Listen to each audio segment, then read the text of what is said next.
our philosophy is, yes, you can train post-supervisors to become great heads of departments, which they should be. Yeah. You can empower them. You can, give them that responsibility where they also take care of your budget, just like your line producer does.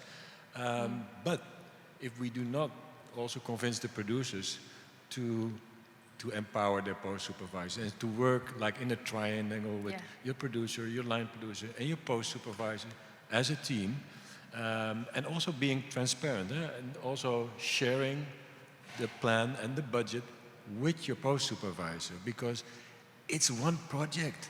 It's not two different separate projects. They're interconnected. You cannot really separate. And that's what's been happening. As the line producer makes the deals, after the shoot, they turn in their shit and they walk away, they go on holidays, and then we were talking what about are you that. left with? It's like post-supervisor does get to see where the bodies are buried. Yes. And it's really funny, because normally when I come on board and I speak to the line producer and said, can I get the budget, please? Because I need to check that it is costed and all of the deliverables are in it, etc., etc. Oh yeah, let me just speak to the accounts department and they will extract the post-production codes for you. Okay, fine. If that's your problem, that's fine.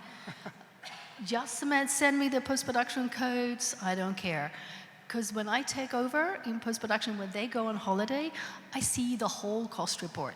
So it's not like I'm not going to see the whole of it. So it's just, I don't know, it's some sort of power game of some sort, I'm guessing. But I couldn't agree more. And it's one of the weird things about my job, I think, is as a production VFX supervisor, which is different from working at a facility. I'm on from a project from the beginning to the end. So it's usually 2 years from start to finish. And the strangest thing that's happened to me over the last 10 years, I've started to realize I'm budget police. Like literally making sure that the money is spent in the right place, and in the goal of making sure that the right stuff is on the screen, protecting the director, making sure that the vision is completed. And the fact that the line producer has a different budget than post, it is kind of insane. But the weird thing that's occurred to me over the years is the only person, or two people, it's the VFX supervisor and VFX producer on the production side, are the only two people that carry over the entire project from front to back. So you become the grown-up in the room to some degree, where, I was saying earlier, you have these meetings where you say, this is where you want to do it, put your money here and do this, like build the sets properly, do the props. The same thing goes for the post.